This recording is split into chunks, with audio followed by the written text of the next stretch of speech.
Hello everyone, कैसे हैं आप लोग। Welcome to Target Vision. So यहाँ पे हम लोग देखेंगे, ये वीडियो थोड़ा लंबा हो सकता है बट बिलीव मी इससे ज़्यादा फिर आपको सिलेबस के लिए कहीं भी जाने की ज़रूरत नहीं पड़ेगा। तो आप यहाँ पे देखिए, पहले ये आप लोग का सिलेबस है, ये न्यू सिलेबस है और हम इस सिलेबस में बताएंगे syllabus for bachelor of arts program in political science, ठीक है। और ये जो न्यू है चॉइस बेस्ड क्रेडिट सिस्टम 2023 से जो आपका 27 तक है उसके लिए ये है, ठीक है। अब यहाँ पे देखिए, आप लोग को मेजर कोर्स है, जो भी स्टूडेंट पॉलिटिकल साइंस में मेजर कोर्स लिए हैं उनके सेमेस्टर 1 का हम आपको सिलेबस बताएंगे यहाँ पे, ठीक है। फिर सिलेबस जो सेमेस्टर 2 आएगा तो सेमेस्टर 2 का ही बताएंगे। तो अभी पहले आप यहाँ पे देखिए, सेमेस्टर 1 जिनका भी political science as a major course है उनके लिए ये है बहुत इम्पॉर्टेंट है कि आपको पहले जानना है कि सिलेबस क्या है। तो देखिए, पहले ये मेजर कोर्स और इसमें पूरे 100 मार्क्स का है एग्ज़ाम। अब आपको टारगेट मिशन के चैनल पर एक वीडियो मिलेगा जो एग्ज़ाम से रिलेटेड की पैटर्न क्या होगा, 100 मार्क्स में भी कैसे कैसे डिस्ट्रीब्यूट है, ठीक है। तो वो चीज़ आपको होगा। लेकिन अभी आपको क्या करना है कि अभी आपको देखना है कि कैसे आपको इस तरह से बहुत अच्छे से समझिए कि कैसे आपको इतना अच्छे से सिलेबस को समझना है कि आपको कोई भी गेस्ट पेपर लेने की ज़रूरत ना पड़े, ठीक है।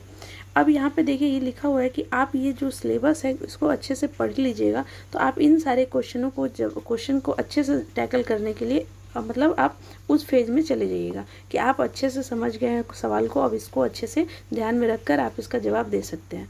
अब इस जो ये वीडियो हम बना रहे हैं इसमें हिंदी और इंग्लिश दोनों स्टूडेंट को ध्यान रखते हुए, सो दोनों स्टूडेंट समझ जाएंगे। इतना ना ही हम बहुत अच्छा हिंदी बोल रहे हैं और ना ही बहुत अच्छा इंग्लिश, तो समझ जाइए आप लोग, ठीक है। तो देखिए, पहले आपको क्या करना है कि इसमें आपको पूरे 4 यूनिट पढ़ना है, ठीक है।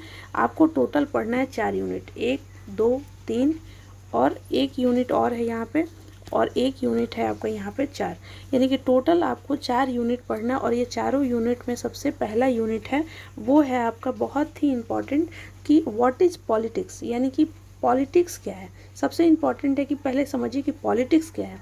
फिर थ्योराइजिंग द पॉलिटिकल मीनिंग, यानी कि अगर मान लीजिए कि पॉलिटिक्स जो भी है, जो भी आप समझिए पॉलिटिक्स किसको कहते हैं, तो इसका मतलब क्या है, इसको मीनिंग क्या है, इसका नेचर क्या है। ये जो पॉलिटिकल साइंस है इसका क्या क्या नेचर है।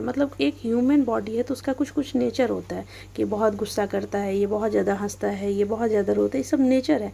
तो इस पॉलिटिकल साइंस का नेचर क्या है।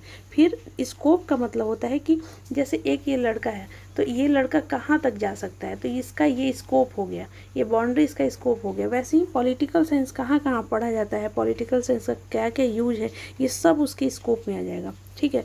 तो पहले इम्पॉर्टेंट है और यही मेन इम्पॉर्टेंट क्वेश्चन समझ लीजिए कि आपसे सवाल पूछा जाएगा कि व्हाट इज़ पॉलिटिकल साइंस, यानी कि राजनीति क्या है और इसका स्कोप क्या है, नेचर क्या है, मीनिंग क्या है। ये पहला क्वेश्चन आपका अभी रिवील हो गया।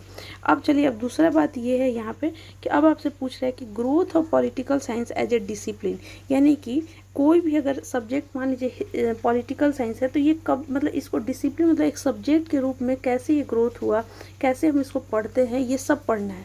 Traditionally behaviourism and post behaviourism, जैसे मान लीजिए कि एक बच्चे का जन्म होता है तो इस बच्चे के लिए सबसे पहले इंपॉर्टेंट होता है कि पहले ये बच्चा है तब इसको इस तरह से देखते हैं, फिर ये बड़ा होता है तो इसका कुछ नेचर से बहुत कुछ बदलता है, फिर एक और भी बहुत बड़ा हो जाता है, फिर बूढ़ा हो जाता है। तो ऐसे एक फेज है, यानी कि कोई भी सब्जेक्ट को बढ़ने के लिए उसका एक फेज है कि जब ये एक सब्जेक्ट आया होगा उसका नाम होगा पॉलिटिकल साइंस। अब इसको लोग पढ़े होंगे कि ऐसे ऐसे थिंकर पढ़े होंगे, फिर कुछ ऐड हुआ होगा, फिर कुछ थिंकर कहे होंगे कि नहीं भाई ऐसे नहीं पढ़ेंगे, इस सब्जेक्ट को ऐसे पढ़ेंगे, यानी कि देख रहे हैं ये बदलाव हो रहा है। तो यही बदलाव आपको पढ़ना है, ठीक है। ट्रेडिशनलिज्म, बिहेवियरलिज्म, ये सब, और ये सारे क्वेश्चन बहुत ही इंपॉर्टेंट है, डायरेक्ट सवाल पूछे जाते हैं। अब आता है state of political theory today, decline and resurgence, यानी कि जो पॉलिटिकल थ्योरी पढ़ना है स्टेट। अब देखिए, स्टेट में पॉलिटिकल थ्योरी में गांधी जी का बहुत ज़्यादा कंट्रीब्यूशन है। हम आपको एक नोट्स भी, अगर जो स्टूडेंट्स को नोट चाहिए, नोट्स भी अवेलेबल है। आप नोट्स के लिए एक नोट्स आपको जो है कि पूरे 10 रुपीज़ का मिलेगा, 10 रुपये में आपको नोट्स मिल जाएगा। आपको इस नंबर पे मैसेज करने पे, व्हाट्सएप पे 62066098 9855। आपको इस नंबर पे करने पे 6206609855 एक नोट्स जो है, जैसे मान लीजिए what is political science, nature, meaning, scope, ये आपको 10 रुपये में इसका नोट्स मिल जाएगा, लेकिन इंग्लिश में, हिंदी में अवेलेबल नहीं है। तो अब यहाँ पे देखिए, अब यहाँ तक समझ में आ गया। अब सेकेंड यूनिट है आपका, सेकेंड यूनिट है school of political theory, liberal, Marxist, socialist and anarchist. अब यहाँ पे देखिए एनार्किस्ट, तो यहाँ पे देखिए क्या है कि मतलब अब मान लीजिए ये पॉलिटिकल साइंस है, तो इसको पढ़ने मतलब बहुत सारे थिंकर हैं, वो अपना अपना व्यू दिए, तो उन सबका एक एक मतलब थॉट है। लिबरल वाले जो लोग हैं वो कैसे सोचते हैं, मार्क्सिस्ट वाले लोग कैसे सोचते हैं, सोशलिस्ट वाले लोग कैसे सोचते हैं, तो इस तरह से आपको एनार्किस्ट वाले लोग कैसे सोचते हैं, तो ये आपका स्कूल ऑफ थॉट है। ठीक है, अब चलिए थर्ड में देखिए, थर्ड में है आपका कि अप्रोचेस ऑफ पॉलिटिकल थ्योरी। अब अप्रोच का मतलब क्या होता है कि जैसे मान लीजिए कि ये एक लेट भी एक बच्चा है, अब इस बच्चे से बात करने के लिए एक तरीका हो सकता है, या एक व्यक्ति है, इसी बच्चे से बात करने का दूसरे तरीके से, तीसरे तरीके से, चौथे तरीके से, तो ये हो गया आपका अप्रोच। तो इसी पॉलिटिकल थ्योरी के लिए क्या क्या अप्रोच है, तो नॉर्मेटिक है, हिस्टोरिकल है, लीगल है, इंस्टीट्यूशन है, इम्पेरिकल है, तो ये सब अप्रोच है। ठीक है, अब यहाँ पे देखिए, अब इसमें क्या क्या पढ़ना है आपको, स्टेट एलिमेंट, यानी कि जैसे हमारा बिहार है, तो बिहार है, अब ये तो हमारे इंडिया में, अब देखिए तो ऐसे इंडिया का एक पार्ट हो गया कि यहाँ पे एक स्टेट है, यहाँ पे हमारा बिहार है, यहाँ पे हमारा यूपी है, ऐसे कर करके, तो ये एक स्टेट। लेकिन पूरे वर्ल्ड में आप देखिएगा तो एक भारत को एक स्टेट मानेंगे, हम अमेरिका को एक स्टेट मानेंगे, क्योंकि हम पूरे वर्ल्ड में हम देख रहे हैं। ठीक है, तो अब उसको फिर क्या करना है, यहाँ पे स्टेट पढ़ना है, और कोई भी स्टेट बनने के लिए उसका क्या क्या एलिमेंट होता है। अब एलिमेंट का मतलब क्या होता है कि जैसे ये एक, मान लीजिए कि ये एक स्टूडेंट है, अब एक स्टूडेंट है तो इसका हाथ है, इसका पैर है, इसका आँख है, तब ना ये, अब ये सारा मिलकर एक बॉडी बन रहा है, तो ये इसका सब एलिमेंट हो गया। वैसे ही एक स्टेट को क्या क्या एलिमेंट चाहिए, फिर उस स्टेट का element, origin, development, sovereignty, meaning of school, monism, pluralism, liberty, equality, इन सारे चीज़ को आपको पढ़ना है। अब देखिए एक वीडियो में हम सारा कुछ नहीं बता सकते हैं, बट हम अपने तरफ से बहुत कोशिश कर रहे हैं कि आपको समझ में आए कि सिलेबस कह रहा है। ठीक है, अब लास्ट जो है वो है आपका critical contemporary perspective in political theory, feminism, post modernism, environmentalism and new liberalism. अब देखिए क्या कह रहा है कि जैसे कोई भी, मान लीजिए कि जब ये पॉलिटिकल साइंस आगे बढ़ा, फिर कुछ पढ़ा गया, फिर कुछ पढ़ा गया, फिर कुछ पढ़ा गया, ऐसे कर करके, तो ये अब लास्ट जो टॉपिक है वो कह रहा है कि आज के टाइम में जो पॉलिटिकल साइंस है, इसको कैसे लोग इसको देख रहे हैं, क्या इसका पर्सपेक्टिव है।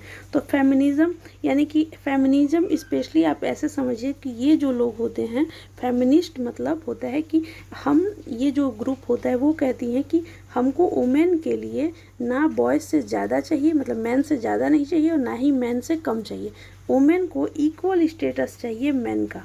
ठीक है, तो वो वैसे डिमांड जो ग्रुप कर रहा है वो होता है फेमिनिज्म, यानी कि महिलाओं को इक्वल मिलना चाहिए जितना मैन को मिलता है। फिर आपसे पूछा जा रहा है कि पोस्ट मॉडर्निज्म, यानी कि मॉडर्निज्म तो हमारा था, लेकिन पोस्ट मॉडर्निज्म, जैसे देखिए एक होता है कि 1947 तक हम लोग जब हमारा देश आज़ादी हुआ, तो आज़ाद के बाद वाला जो हम लोग पढ़ते हैं, तो ये एक नॉर्मल हम आपको इंडिया के पर्सपेक्टिव में बता रहे हैं, लेकिन यहाँ पे पोस्ट मॉडर्निज्म जो है आपको वर्ल्ड के पर्सपेक्टिव में बताना है। फिर इन्वायरमेंटलिज्म और न्यू लिबरलिज्म, ये सारे जो ये सब न्यू कॉन्सेप्ट हैं। होता है ना कि अगर मान लीजिए कि कोई चीज़ है जो आज से बहुत साल पहले एग्जिस्ट नहीं करता था, बट ये आज ये बच्चा एग्जिस्ट कर रहा है और ये सवाल पूछ रहा है इस सब्जेक्ट से, या ये कुछ बातें बता रहा है इस सब्जेक्ट के लिए, तो हम इन सारे न्यू चीज़ को हम पढ़ेंगे यूनिट 4 में। तो इस तरह से आपको मात्र 4 यूनिट पढ़ना है, और ये कुछ किताब दिया गया है, और काफ़ी अच्छे किताब हैं, जिनको भी लेकर पढ़ना होगा वो पढ़ सकते हैं। अब बस यहीं तक है। ठीक है, अब देखिए यहाँ से आपका सेमेस्टर 2 स्टार्ट है, तो सेमेस्टर 1 में सिर्फ 4 यूनिट है। अब देखिए हम आपको एक चीज़ और बता रहे हैं, जो स्टूडेंट को लगता होगा कि वो बुक ले लेंगे और बुक से पढ़ाई कर लेंगे, तो बुक आप अगर लेना होगा तो जेसी जौहरी सर का बुक बहुत अच्छा है, ये वाला जो बुक है जेसी जौहरी सर का बहुत अच्छा बुक है, तो आप ले सकते हैं। बट प्लीज़ बुक वही स्टूडेंट लेगा जो सच में पढ़ेगा, नहीं तो आपके लिए सबसे बेस्ट है कि बुक पढ़ना है तो बहुत अच्छा, वेल डन। अगर बुक नहीं भी पढ़ना है तो क्या करना है कि जैसे आप गूगल पे डालिए व्हाट इज़ पॉलिटिकल साइंस और नोट्स। अब नोट्स डालिएगा तो DU का नोट्स ओपन होगा, JNU का नोट्स ओपन होगा, BHU का नोट्स ओपन, बहुत सारे टीचर का नोट्स ओपन हो जाएगा। अब आपको क्या करना है कि ये मान लीजिए कि कुछ 4-5 नोट्स हम पढ़ें, इसमें से कुछ करके अपना 2 पेज का एक नोट्स बना के रेडी कर लीजिए। हम आपको एग्ज़ाम से पहले ज़रूर मतलब हम सिखाते भी हैं कि कैसे आप लोग को अच्छे से आंसर राइटिंग करना है, कैसे आपको बेहतर तरीके से 32 पेज लिखना है, कैसे आपको बेहतर तरीके से टॉप करना है, तो ये कैसे याद करना है, कैसे आप 2 पेज ही लिखिए अपना और उसके बाद उसको 5 पेज में या 4 पेज में हम लिखना सिखाएंगे। तो ये सब चीज़ एक तरीका है जो हम आपको कोशिश करेंगे। सो इसी तरीके से पूरे 11 मिनट होने वाला है। अब हम चाहेंगे कि आप लोग इस वीडियो को अपना लाइक, शेयर और सब्सक्राइब करिए और दूसरों के साथ शेयर करिए और ज़रूर उनको बताइए कि टारगेट मिशन पे ऐसे इन्फॉर्मेशन दिया जाता है। अगर आपको ये वीडियो अच्छा लगा हो तो प्लीज़ कमेंट बॉक्स में ज़रूर बताइए, क्योंकि हमने टाइम का ध्यान नहीं रखते हुए आपको हम समझाएं कि कैसे ये सब्जेक्ट को पढ़ना है और कैसे कैसे आप बहुत अच्छे से टॉप कर सकते हैं। So thank you so much. फिर भी अगर कोई गलती हो तो रियली सॉरी, और आप अपना सपोर्ट ज़रूर दिखाइए।